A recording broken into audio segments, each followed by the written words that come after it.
A very good morning to all of you. स्वागत करता हूं आपका अपना यूट्यूब चैनल मैथ अड्डा सारन में। चलिए फिर मैं हाजिर हो गया एक नया सेशन लेके एसके झा सर का रेलवे समान विज्ञान का वॉल्यूम 2 का। आज हम प्रैक्टिस सेट 26 से लेके 30 तक करने वाले हैं, यानी कि एक ही वीडियो में 5 सेट करने वाले हैं। तो चलिए, अगर आप हमारे चैनल पर नए हैं तो चैनल को सब्सक्राइब कर लीजिए, साथ ही साथ बेल आइकन को दबा लीजिए ताकि हम कोई भी वीडियो अपलोड करें उसका नोटिफिकेशन आप तक मिलता रहे। अगर आप हमारे टेलीग्राम चैनल से नहीं जुड़े हैं तो लिंक आपको डिस्क्रिप्शन में मिल जाएगा। आप टेलीग्राम चैनल से जुड़ जाइएगा, क्योंकि वहाँ मैं पीडीएफ डालते रहता हूँ।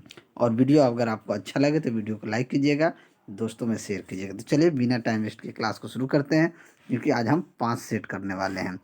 चलिए आज का पहला क्वेश्चन देखते हैं कि इनमें से कौन सी एक ग्रीन हाउस गैस नहीं है। यानी ग्रीन हाउस गैस कौन सा नहीं है?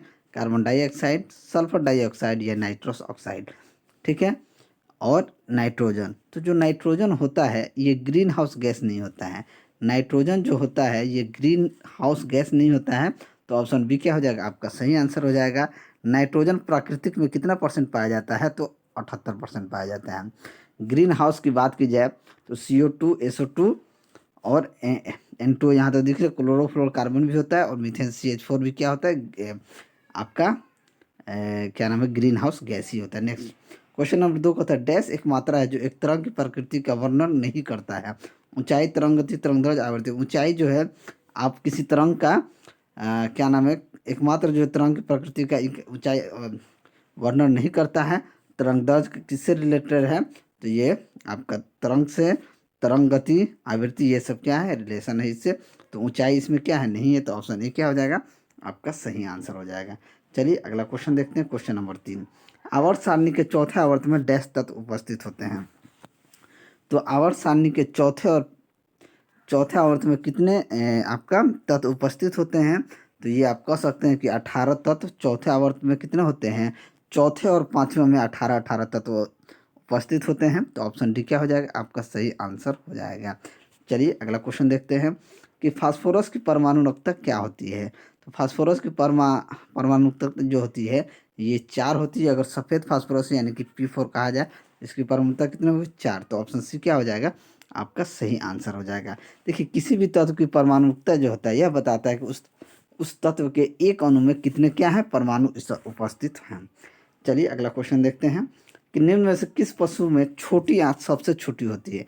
छोटी आंत सबसे छोटी किस में होती है? गाय, शेर, बकरी, खरगोश। तो छोटी आंत सबसे छोटी जो होती है ये शेर में होती है। तो ऑप्शन सी क्या हो जाएगा? आपका सही आंसर हो जाएगा। ये चीज़ याद रखिएगा, देखने में डेंजर है शेर, लेकिन इसमें छोटी आंत क्या होती है? सबसे छोटी होती है। नेक्स्ट देखते हैं, पौधे का कौन सा हिस्सा पानी और खनिज के परिवहन को सक्षम करता है। तो पौधे का कौन सा हिस्सा होता है? तो जाइलम जो होता है ये क्या करता है? जाइलम पौधों में पाया जाने वाला एक संवहन ऊतक होता है, जो पौधों में पानी और खनिज के परिवहन को क्या करता है? सक्षम बनाता है। तो ऑप्शन सी क्या हो जाएगा? आपका सही आंसर हो जाएगा। अगला क्वेश्चन देखते हैं। क्वेश्चन नंबर 7 कहता है कि अनौपचारिक रूप से खगोलीय दूरी को व्यक्त करने के लिए लंबाई की कौन सी इकाई का प्रयोग किया जाता है। तो किसका? तो प्रकाश वर्ष का प्रयोग किया जाता है खगोलीय दूरी को व्यक्त करने के लिए। तो ऑप्शन सी क्या हो जाएगा? आपका सही आंसर हो जाएगा। एक प्रकाश वर्ष में 1 लाइट ईयर की बात की जाए तो ये होता है 9.46 इंटू 10⁻15 मीटर। ठीक है, तो ऑप्शन सी यहाँ पे आपका सही आंसर हो जाएगा। अगला क्वेश्चन देखते हैं कि यदि एल्युमिनियम की संयोजकता 3 और ऑक्सीजन की 2 है तो एल्युमिनियम ऑक्साइड का रासायनिक सूत्र क्या हो जाएगा? 2 है, 3 है, तो ये क्या हो जाएगा? Al2O3 हो जाएगा। क्या हो जाएगा? Al2O3 हो जाएगा। ये कैसे होगा? एल्युमिनियम का 3, ऑक्सीजन का 2, दोनों को मिलाएंगे क्या हो जाएगा? Al2O3। तो ऑप्शन डी क्या हो जाएगा? आपका सही आंसर हो जाएगा। नेक्स्ट अगला क्वेश्चन देखते हैं कि डैश प्राकृतिक में मुक्त तत्व के रूप में पाया जाता है। तो मुक्त तत्व में कौन पाया जाता है? तो Ag जो होता है ये मुक्त तत्व के रूप में पाया जाता है। तो ऑप्शन ए क्या हो जाएगा? आपका सही आंसर हो जाएगा। चलिए अगला क्वेश्चन देखते हैं कि एक कण सरल आवर्त गति पूरा कर रहा है, महत्तम विस्थापन पर इसका त्वरण क्या हो जाएगा? महत्तम विस्थापन पर इसका त्वरण महत्तम होगा। तो ऑप्शन सी क्या हो जाएगा? आपका सही आंसर हो जाएगा। चलिए अगला क्वेश्चन देखते हैं कि एक वस्तु स्थिर चाल से एक वृत्त पर चल रही है तो इसका वेग स्थिर होगा, इसमें त्वरण नहीं होगा। इसमें क्या? जब भी एक अगर एक वस्तु स्थिर चाल से एक वृत्त पर चल रहा है, स्थिर चाल से चलेगा तो इसके अंदर क्या हो जाएगी, इसकी ओर त्रिज्यीय त्वरण होगी। क्या हो जाएगा, इसके अंदर की ओर क्या हो जाएगा, अगर ऐसे ही चल रहा है तो इसके अंदर की ओर क्या हो जाएगा, इसमें अंदर की ओर त्रिज्यीय त्वरण होगा। तो ऑप्शन सी क्या हो जाएगा, आपका सही आंसर हो जाएगा। अगला क्वेश्चन करते हैं। वीडियो अच्छा लगे तो लाइक शेयर जरूर कीजिएगा, क्योंकि आज हम 5 सेट करने वाले हैं, इसलिए थोड़ा सा स्पीड मेंटेन रखना होगा। चलिए अगला क्वेश्चन है कि वे पौधे जिनमें पौधों के विभिन्न भाग उपस्थित नहीं होते हैं वे डैश समूह से संबंधित होते हैं। ये किस समूह से संबंधित होते हैं, तो ये थाइलोफाइटा समूह से संबंधित होते हैं। तो ऑप्शन बी क्या हो जाएगा, आपका सही आंसर हो जाएगा। देखिए वैसे पौधे जिनमें फूल होता है उन्हें फेनरोगम्स कहा जाता है। फेनरोगम्स जो होता है जिसमें फूल होता है उन्हें ये कहा जाता है। ठीक है, चलिए अगला क्वेश्चन देखते हैं। Question number 13। मेंडल ने अपने चिर प्रतिष्ठित वंशागति नियमों को प्रतिपादित करने में जिस जीवधारी का उपयोग किया था वो क्या था। वो जीवधारी क्या था, गार्डन पी मटर था। क्या था, गार्डन पी यानी कि मटर था। तो ऑप्शन सी क्या हो जाएगा, आपका सही आंसर हो जाएगा। चलिए अगला क्वेश्चन देखते हैं। अगला क्वेश्चन है किडनी की संरचनात्मक इकाई क्या होती है। तो किडनी की संरचनात्मक इकाई जो होती है ये नेफ्रॉन होती है। क्या होता है, नेफ्रॉन होता है। अगर किडनी में प्रॉब्लम हो जाती है तो इसे नेफ्रोलॉजिस्ट से हम दिखाते हैं। तो ऑप्शन डी क्या हो जाएगा, आपका सही आंसर हो जाएगा। नेक्स्ट, जीवों में अत्यधिक विविधता का कारण क्या होता है। तो इसे उत्परिवर्तन होता है। तो ऑप्शन सी क्या हो जाएगा, आपका सही आंसर हो जाएगा। अगला क्वेश्चन देखते हैं कि प्रोटीन एवं वसा दोनों की प्रचुरता क्या होती है। तो प्रोटीन और वसा दोनों की प्रचुरता जो होती है मूंगफली में होती है। किसमें, मूंगफली में प्रोटीन और वसा दोनों होते हैं। तो ऑप्शन बी क्या हो जाएगा, आपका सही आंसर हो जाएगा। मूंगफली में प्रोटीन की मात्रा मांस की तुलना में 1.3 गुना और अंडों से 2.5 गुना और फलों से कितना गुना अधिक होता है, 8 गुना अधिक होता है। इसलिए मूंगफली आप सभी लोग खाइए। 100 ग्राम कच्ची मूंगफली में 1 लीटर दूध के बराबर प्रोटीन होता है। नेक्स्ट, सबसे अधिक क्रियाशील धातु कौन सी होता है। तो सबसे अधिक क्रियाशील धातु सोडियम, कैल्शियम, आयरन, पोटेशियम। तो सबसे अधिक क्रियाशील धातु की बात की जाए तो वो सोडियम होता है। तो ऑप्शन ए क्या हो जाएगा, आपका सही आंसर हो जाएगा। चलिए अगला क्वेश्चन देखते हैं। अगला क्वेश्चन है, थोड़ा सा इसे नीचे कर लें, नहीं ठीक है। जब लिटमस को बोरेक्स के विलयन में लिया जाता है तो यह डैश हो जाता है। जब बोरेक्स के विलयन में बोरा जाता है तो ये क्या हो जाता है, नीला हो जाता है। तो ऑप्शन बी क्या हो जाएगा, आपका सही आंसर हो जाएगा। अगला क्वेश्चन देखते हैं कि कैंची या लीवर नामक समान मशीनों की श्रेणी में आती है। ये प्रथम श्रेणी का लीवर है, क्योंकि कैंची जो होता है ये आपका इसका फलक्रम बिंदु जो होता है लोड और क्रिया के बीच विद्यमान होता है। लीवर जो फर्स्ट होता है उसका फलक्रम जो होता है वो आपका स्थिर बिंदु लोड और क्रिया के बीच विद्यमान होता है। तो ऑप्शन ए क्या हो जाएगा, सही आंसर हो जाएगा। लीवर पढ़ेंगे तो उसमें तीन प्रकार का लीवर होता है। चलिए अगला क्वेश्चन देखते हैं।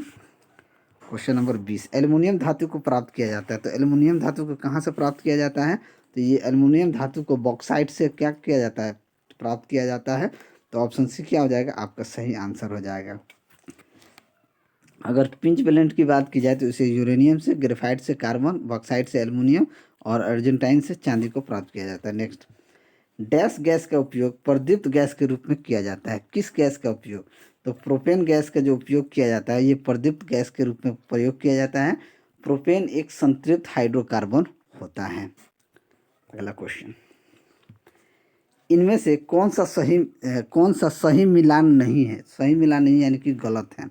नींबू ऑक्जेलिक एसिड होता है, इमलिक टर्टेरिक एसिड होता है, चींटियों का डंक फॉर्मिक अम्ल होता है, खट्टा दुख लैक्टिक एसिड होता है। तो देखिए नींबू ऑक्जेलिक एसिड नहीं होता है, तो यही क्या हो जाएगा, गलत हो जाएगा। तो ऑप्शन ए क्या हो जाएगा, आपका सही आंसर हो जाएगा। और साइट्रिक नींबू में क्या पाया जाता है, साइट्रिक एसिड पाया जाता है। अगला क्वेश्चन देखते हैं। अगला क्वेश्चन है कि किसी गैस में ध्वनि तरंगे सदैव क्या होती हैं। तो किसी भी गैस में ध्वनि तरंगे अनुदैर्घ्य सदैव होती है। क्या होती है, अनुदैर्घ्य होती है। तो ऑप्शन बी क्या हो जाएगा, आपका सही आंसर हो जाएगा। प्रकाश, विद्युत चुम्बकीय तरंगे, अन्य तरंग का आवृत्ति जो होता है 20 हर्ट्ज से लेकर 20,000 हर्ट्ज के बीच होता है। चलिए अगला क्वेश्चन देखते हैं कि ध्वनि और प्रकाश तरंगों के बारे में निम्नलिखित कथनों में से कौन सा सही है। कौन सा सही है, दोनों ध्वनि और प्रकाश तरंग अनुप्रस्थ होती हैं, दोनों ध्वनि और प्रकाश तरंग अनुदैर्घ्य होती है, ध्वनि तरंग अनुपस्थ होती है लेकिन प्रकाश तरंग अनुदैर्ध्य होती है। ध्वनि तरंग अनुदैर्ध्य होती है लेकिन प्रकाश तरंग अनुप्रस्थ होती है। तो देखिए क्या होता है, ध्वनि तरंग अनुदैर्ध्य होती है लेकिन प्रकाश तरंग क्या होती है, अनुप्रस्थ होती है। तो ऑप्शन डी क्या हो जाएगा, आपका सही आंसर हो जाएगा। अगला क्वेश्चन देखते हैं कि प्रकाश संश्लेषण के लिए पौधों का आवश्यकता होती है ऑक्सीजन की, नाइट्रोजन की, कार्बन डाइऑक्साइड की या हाइड्रोजन की। तो प्रकाश संश्लेषण के लिए पौधों का आवश्यकता होती है कार्बन डाइऑक्साइड के लिए। तो ऑप्शन बी क्या हो जाएगा, आपका सही आंसर हो जाएगा। चलिए अगला देखते हैं, ये क्वेश्चन प्रैक्टिस सेट 27 का है, 26 हमने खत्म कर दिया है। 27 में कह रहा है पहला क्वेश्चन कि नियर फील्ड कम्युनिकेशन यानी एनएफसी डैश पर आधारित होता है। तो एनएफसी जो होता है ये कम दूरी के उच्च आवृत्ति वायरलेस संचार पर आधारित होता है। क्या होता है, कम दूरी के उच्च आवृत्ति वायरलेस संचार पर आधारित होता है। तो ऑप्शन ए क्या हो जाएगा, आपका सही आंसर हो जाएगा। इसी तरह होता है एक एमएफसी। एमएफसी जो होता है, एमएफसी के द्वारा बिना किसी बाधा के सभी मौसम में वायरलेस सेवा स्पष्ट रूप से प्रयोग किया जाता है। ठीक है, चलिए अगला क्वेश्चन देखते हैं कि डैश द्वारा एसी को डीसी में बदला जाता है, यानी किसके द्वारा एसी को डीसी में बदला जाता है। तो रेक्टिफायर द्वारा एसी को डीसी में बदला जाता है। तो ऑप्शन बी क्या हो जाएगा, आपका सही आंसर हो जाएगा। नेक्स्ट, 1 किलोग्राम इंटू 1 मीटर पर सेकेंड स्क्वायर बराबर क्या होता है। तो एफ बराबर क्या होता है जी, एम इंटू यानी कि मास और त्वरण का गुणनफल क्या होता है, तो ये 1 न्यूटन होता है। तो ऑप्शन ए क्या हो जाएगा, आपका सही आंसर हो जाएगा। मास गुना त्वरण, अब देखिए 1 किलोग्राम इंटू एम बट्टा मीटर पर सेकेंड स्क्वायर, तो ये क्या हो जाएगा, 1 किलोग्राम इंटू 1 मीटर पर सेकेंड स्क्वायर यानी कि 1 न्यूटन। तो ऑप्शन ए आपका सही आंसर हो जाएगा। नेक्स्ट, निम्नलिखित में से किस प्रकार के लेंस का प्रयोग आंख के संकेंद्रित करने के दोष जिसे दृष्टिवश कहते हैं को ठीक करने के लिए किया जाता है। तो देखिए दृष्टिवश या अबिंदुकता कहते हैं, इसे एस्टिग्मेटिज्म जो बोला जाता है, इसे बेलनाकार लेंस के दूर करने के लिए किया जाता है। तो ऑप्शन डी क्या हो जाएगा, आपका सही आंसर हो जाएगा। देखिए एक और होता है, मायोपिया से पीड़ित व्यक्ति के लिए अवतल लेंस का प्रयोग किया जाता है और हाइपरमेट्रोपिया से पीड़ित व्यक्ति के लिए उत्तल लेंस का प्रयोग किया जाता है। चलिए अगला क्वेश्चन, क्वेश्चन नंबर 5 देखते हैं, निम्न में से कौन सी ऊष्मा स्थानांतरण की विधि नहीं है। तो ऊष्मा स्थानांतरण की विधि कौन नहीं है, तो संगणन विधि क्या होती है, ऊष्मा स्थानांतरण की विधि नहीं है, जबकि चलन, संवहन और विकिरण ये ऊष्मा संचारण की विधि है। तो ऑप्शन सी क्या हो जाएगा, आपका सही आंसर हो जाएगा। नेक्स्ट, 1 कूलम्ब प्रति सेकंड किसके बराबर होता है। तो 1 कूलम्ब प्रति सेकंड की बात की जाए तो 1 एम्पियर के बराबर होता है। किसके बराबर होता है, 1 एम्पियर के बराबर होता है। तो ऑप्शन डी क्या हो जाएगा, आपका सही आंसर हो जाएगा। अगला क्वेश्चन देखते हैं कि प्रतिरोधों को डैश की मदद से मापा जाता है। तो प्रतिरोध को किसके मदद से मापा जाता है, तो ओम मीटर या प्रतिरोध ब्रिज के द्वारा मापा जाता है, प्रतिरोध ब्रिज। तो ऑप्शन डी क्या हो जाएगा, आपका सही आंसर हो जाएगा। अगला क्वेश्चन देखते हैं कि ग्लोबल वार्मिंग में सहायक प्रमुख ग्रीन हाउस गैसें क्या होती हैं। तो ग्लोबल वार्मिंग में सहायक प्रमुख ग्रीन गैस की बात की जाए तो carbon dioxide, nitrous oxide, methane और जल ये वाष्प होती है। तो ऑप्शन ए क्या हो जाएगा, आपका सही आंसर हो जाएगा। इसके पहले हमने प्रैक्टिस सेट 26 में इसके बारे में थोड़ा सा बताया था। चलिए अगला क्वेश्चन देखते हैं, किस लवण की उपस्थिति में जल अस्थायी कठोरता का कारण होती है। तो ये आपकी बात करें तो कार्बोनेट, कैल्शियम और मैग्नीशियम के बीच में। तो ऑप्शन बी क्या हो जाएगा, आपका सही आंसर हो जाएगा। चलिए अगला क्वेश्चन देखते हैं कि मगरमच्छ के बच्चे को क्या कहा जाता है। तो मगरमच्छ के बच्चे को हैचलिंग कहा जाता है। मगरमच्छ के बच्चे को क्या कहा जाता है, हैचलिंग कहा जाता है। तो ऑप्शन डी क्या हो जाएगा, आपका सही आंसर हो जाएगा।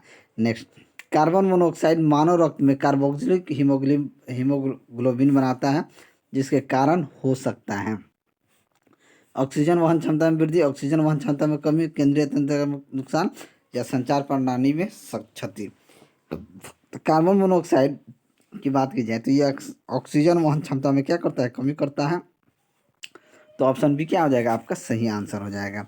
अगला क्वेश्चन देखते हैं कि निम्नलिखित में से कौन सी गैस को रेफ्रिजरेटर में प्रयोग किया जाता है। तो रेफ्रिजरेटर में जो प्रयोग किया जाता है ये अमोनिया गैस को प्रयोग किया जाता है। तो ऑप्शन बी क्या हो जाएगा, आपका सही आंसर हो जाएगा। नेक्स्ट, पीतल किसकी मिश्र धातु है।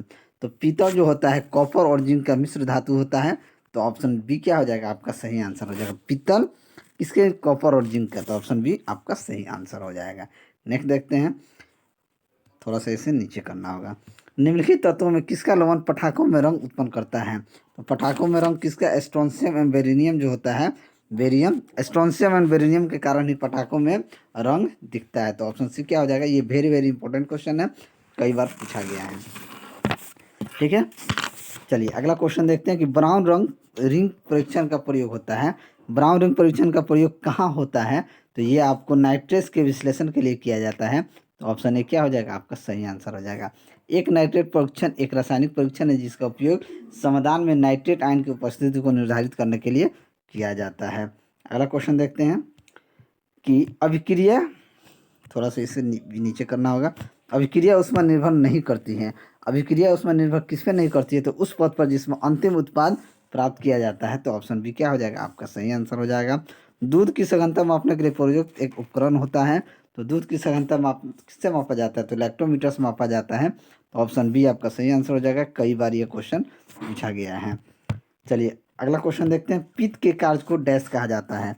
तो पित्त के कार्य को क्या कहा जाता है, इसे पायसीकरण कहा जाता है। क्या कहा जाता है, पित्त के कार्य को पायसीकरण कहा जाता है। तो ऑप्शन ए क्या हो जाएगा, आपका सही आंसर हो जाएगा।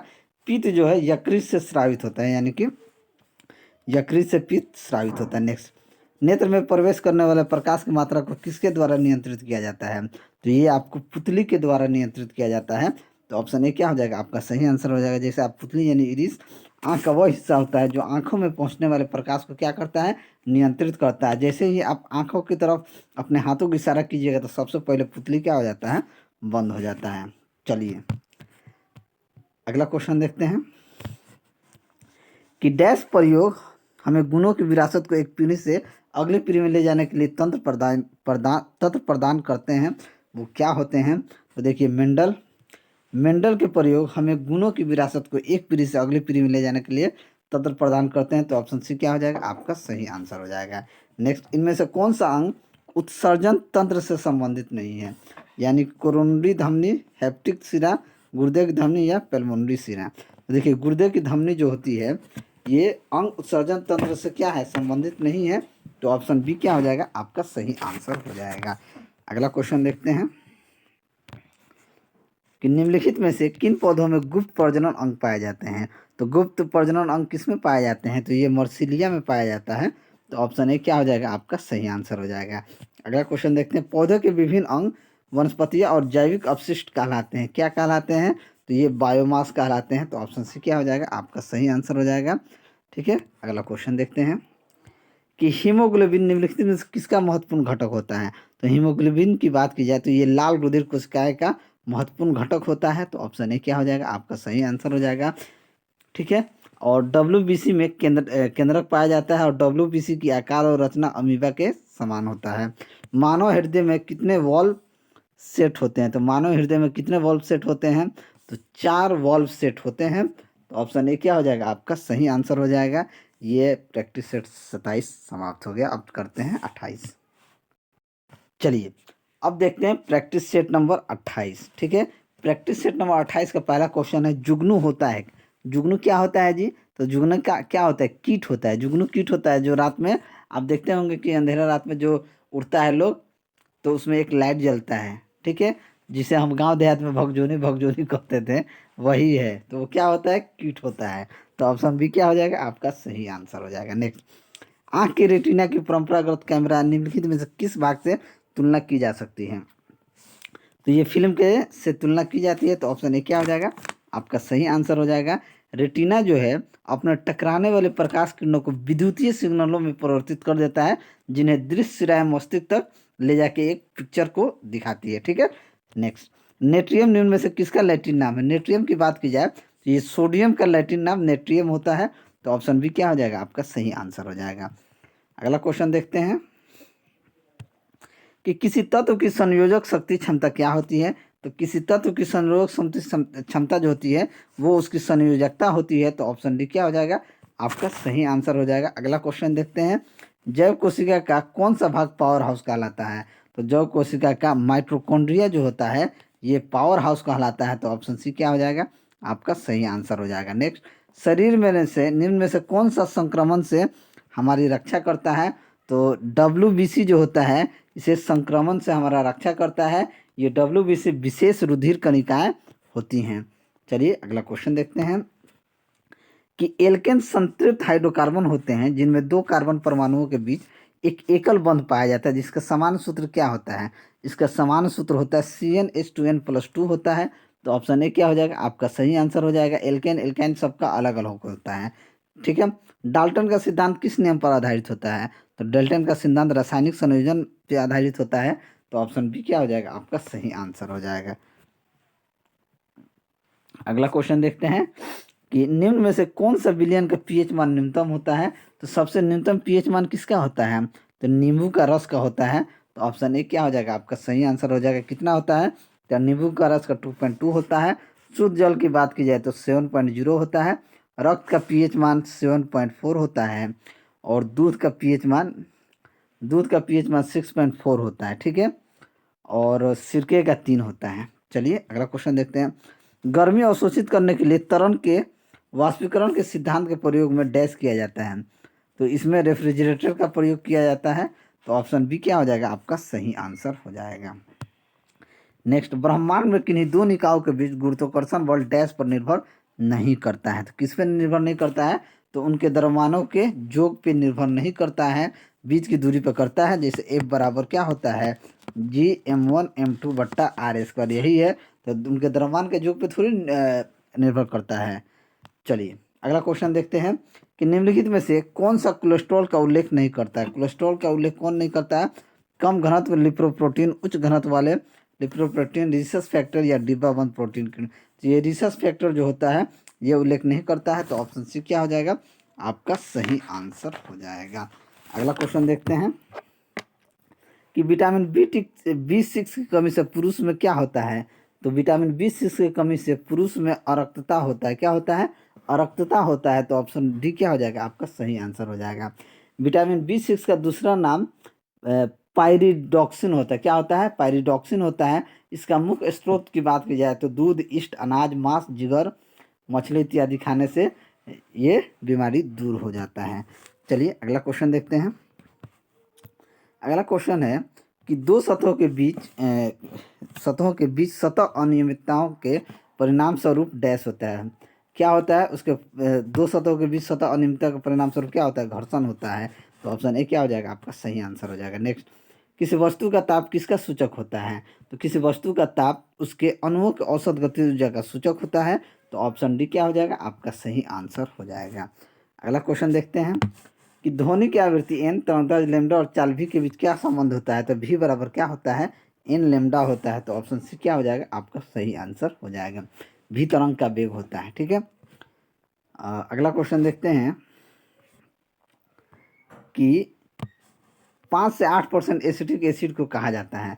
5 से 8% एसिटिक एसिड को सिरका कहा जाता है। क्या कहा जाता है? सिरका कहा जाता है। तो ऑप्शन ए क्या हो जाएगा? आपका सही आंसर हो जाएगा। नेक्स्ट, कार्बन परमाणु के बीच C612 से क्या निष्कर्ष निकाला जाता है? इससे निष्कर्ष यही निकलता है कि आपका कार्बन परमाणु के बारे में 6 न्यूट्रॉन और 6 प्रोटॉन निकाला जा सकता है। क्या है? 6 प्रोटॉन, इसमें 6 न्यूट्रॉन और 6 प्रोटॉन। तो ऑप्शन डी क्या हो जाएगा? आपका सही आंसर हो जाएगा। चलिए अगला क्वेश्चन देखते हैं कि फूल के नर थोड़ा सा डाउन करना होगा। फूल के नर प्रजनन भागों में डैश कहा जाता है। तो फूल के नर प्रजनन भागों को क्या कहा जाता है? पुंकेसर कहा जाता है। भागों को, फूल के नर प्रजनन भागों को पुंकेसर कहा जाता है। तो ऑप्शन डी क्या हो जाएगा? आपका सही आंसर हो जाएगा।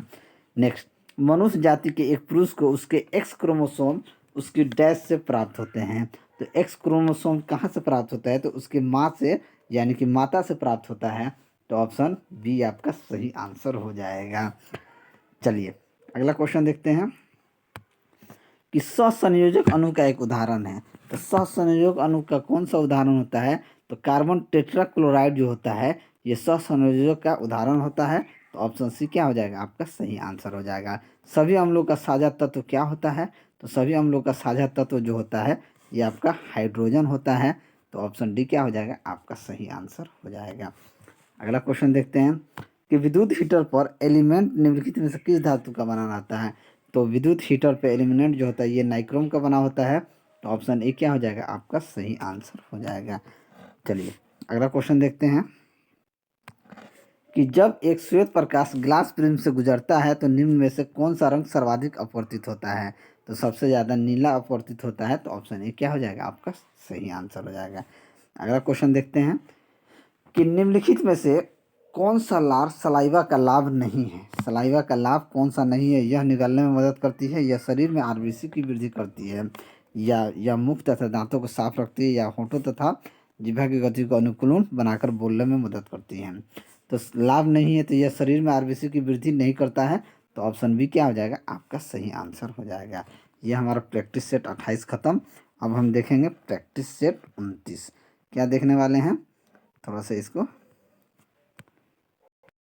चलिए, ये हम प्रैक्टिस सेट 29 का पहला क्वेश्चन देखते हैं। पहला क्वेश्चन है कि किसी निकाय पर नियत बल F लगाने से उसमें उत्पन्न वेग का मान भी है, तो सामर्थ्य P का मान क्या होगा। देखिए, कार्य करने की दर को क्या कहते हैं, शक्ति कहते हैं या सामर्थ्य कहते हैं। सामर्थ्य यानी P बराबर क्या होता है, तो P बराबर होता है W/T। वर्ग बराबर क्या हो जाएगा, बल गुना दूरी यानी F Guna distance by T। तो अगर हम यहाँ से देखें तो P बराबर क्या हो जाएगा, F/T, यानी कि ये हो जाएगा F/d/T। अगर यहाँ देखें, अगर हम देखें तो दूरी, अगर देखा जाए दूरी को भी से डिनोट किया जाए तो भी बराबर क्या है, डिस्टेंस बाई टाइम। तो इसे क्या हो जाएगा भी, तो ये क्या हो जाएगा P बराबर हो जाएगा F गुना भी। क्या हो जाएगा, F गुना भी। तो ऑप्शन सी क्या हो जाएगा, आपका सही आंसर हो जाएगा। चलिए अगला क्वेश्चन देखते हैं। अगला क्वेश्चन है कि शून्य में स्वतंत्र रूप से गिरने वाली वस्तुओं की का क्या होता है। तो शून्य में स्वतंत्र रूप से गिरने वाली वस्तुओं का त्वरण जो होता है, ये समान त्वरण होता है। तो ऑप्शन सी क्या हो जाएगा, आपका सही आंसर हो जाएगा। प्लांक नियतांक एच की बीमा समान किसके समान होता है। तो प्लांक नियतांक और कोणीय संवेग की बीमा क्या होती है, बराबर होती है। तो ऑप्शन ए क्या हो जाएगा, आपका सही आंसर हो जाएगा। दोनों की अगर बात की जाए तो ये होता है ml/t-1, ml/t-1, इन दोनों की बीमा होती है। नेक्स्ट, परम दाब होता है। परम दाब क्या होता है, तो परम दाब बराबर होता है गेज दाब प्लस वायुमंडल दाब। यानी कह सकते हैं गेज दाब प्लस वायुमंडल दाब। वायुमंडल दाब का बात देखें तो वायुमंडल दाब बराबर 1 बार होता है, तो गेज दाब बराबर क्या हो जाएगा, परम दाब बराबर गेज दाब प्लस 1 बार हो जाएगा। यानी कि ऑप्शन ए आपका सही आंसर हो जाएगा। नेक्स्ट, कठोर जल के संबंध में कौन गलत है। झाग नहीं बनता है, साबुन अधिक घिसता है, मैग्नीशियम बाइकार्बोनेट की उपस्थिति होती है, या आयरन पैराइड की उपस्थिति होती है। तो कठोर जल की कौन गलत है, तो आयरन पैराइड की उपस्थिति होती, यही क्या हो जाएगा, गलत। तो ऑप्शन डी आपका सही आंसर हो जाएगा। नेक्स्ट, अभिक्रिया HOCH2CHO के साथ अगर सोडियम हाइड्रोक्साइड का अभिक्रिया जब हम कराते हैं तो C3CH3CHO2 बनता है, में कितनी अलग उत्पादें संभव हैं। तो इसमें कितनी अलग उत्पादें संभव है, तो सिर्फ में एक ही उत्पाद बनेगा, इसमें से एक ही उत्पाद बन सकता है। तो ऑप्शन ए क्या हो जाएगा, आपका सही आंसर हो जाएगा। कोल गैस किसे कहते हैं। तो कोल गैस की बात की जाए तो कोल गैस क्या होता है, H2+CH4+CO, इसे ही कोल गैस कहते हैं। तो ऑप्शन ए क्या हो जाएगा, आपका सही आंसर हो जाएगा। नेक्स्ट देखते हैं कि चिमनी से निकलने वाले धुएं में उपस्थित राख की मात्रा को कम करते हैं, किसके द्वारा कम करते हैं, तो विद्युतीय अवक्षेपण द्वारा कम करते हैं। तो ऑप्शन ए क्या हो जाएगा, आपका सही आंसर हो जाएगा। आंसू गैस का रासायनिक नाम क्या है, यानी कि आंसू गैस का रासायनिक नाम जो होता है क्लोरोएसिटोफिनोन। क्या होता है, क्लोरोएसिटोफिनोन होता है। तो ऑप्शन बी क्या हो जाएगा, आपका सही आंसर हो जाएगा। दूध से दही जमता है किसके कारण, तो बैक्टीरिया के कारण जमता है। तो ऑप्शन सी क्या हो जाएगा, आपका सही आंसर हो जाएगा। अगला क्वेश्चन देखते हैं कि एड्स वाले को आवश्यक रूप से HIV संक्रमण होगा ही से क्या तात्पर्य है। क्या तात्पर्य है कि एड्स HIV संक्रमण की अंतिम अवस्था होता है। यदि आपको एड्स है तो आपको HIV होगा ही, अगर आपको एड्स हो गया तो आपको HIV होगा ही। तो ऑप्शन ए क्या हो जाएगा, आपका सही आंसर हो जाएगा। ठीक है, चलिए अगला क्वेश्चन देखते हैं कि डायलिसिस का प्रयोग किया जाता है। तो डायलिसिस का प्रयोग उसके लिए किया जाता जैसे उसके लिए किया जिसका गुर्दे का कार्य करने के लिए किया जाता है। तो ऑप्शन डी क्या हो जाएगा, आपका सही आंसर हो जाएगा। पौधों में गैसों का विनिमय किसके द्वारा होता है। तो पौधों में गैसों का विनिमय जो होता है ये स्टोमेटा के कारण होता है। तो ऑप्शन ए आपका सही आंसर हो जाएगा। नेक्स्ट, HIV में किस तरह का RNA DNA पाया जाता है। तो HIV में सिंगल स्ट्रैंडेड RNA पाया जाता है। क्या पाया जाता है, सिंगल स्ट्रैंडेड RNA पाया जाता है। तो ऑप्शन ए क्या हो जाएगा, आपका सही आंसर हो जाएगा। चलिए अगला क्वेश्चन, कंप्यूटर में सूचना किसे कहा जाता है। तो कंप्यूटर में सूचना स्टोरेज को कहा जाता है। तो ऑप्शन सी क्या हो जाएगा, आपका सही आंसर हो जाएगा। सूचना प्रोसेस डेटा को कहा जाता है। कंप्यूटर में सूचना जो होता है ये प्रोसेस डेटा को कहा जाता है, सॉरी प्रोसेस डेटा को कहा जाता है। तो ऑप्शन ए क्या हो जाएगा, आपका सही आंसर हो जाएगा। चलिए अगला क्वेश्चन देखते हैं कि निम्नलिखित में से कौन सा सबसे तेज और सबसे छोटा कंप्यूटर है जो मस्तिष्क की तरह कार्य करता है। तो ये आपका क्वांटम कंप्यूटर जो होता है छोटा और सबसे तेज है, तो ऑप्शन बी आपका सही आंसर हो जाएगा। अगला है इंस्ट्रक्शन का समूह जो कंप्यूटर को निर्देशित करता है कहलाता है, क्या कहलाता है, तो प्रोग्राम कहलाता है। तो ऑप्शन सी क्या हो जाएगा, आपका सही आंसर हो जाएगा। एम एस ऑफिस किस प्रकार का सॉफ्टवेयर है, तो एम एस ऑफिस जो है ये एप्लीकेशन सॉफ्टवेयर होता है। तो ऑप्शन बी क्या हो जाएगा, आपका सही आंसर हो जाएगा। एम एस ऑफिस 97 2000 XP 7 ये सारा है, ठीक है। चलिए रक्त किस प्रकार का उत्तक होता है, तो रक्त जो है ये संयोजी उत्तक होता है। तो ऑप्शन सी क्या हो जाएगा, आपका सही आंसर हो जाएगा। नेक्स्ट, मानव शरीर के वर्टिब्रेट निम्न में से किस अंग का भाग होता है, तो ये आपका रीढ़ की हड्डी का भाग होता है। तो ऑप्शन सी क्या हो जाएगा, आपका सही आंसर हो जाएगा। अगला क्वेश्चन देखते हैं, यदि कोई एजेंट समय टी में डब्ल्यू काम करता है तो उसकी पावर क्या हो जाएगी। पावर क्या हो जाएगी, देखिए पावर बराबर क्या होता है, कार्य बट्टा टी, यही होता है।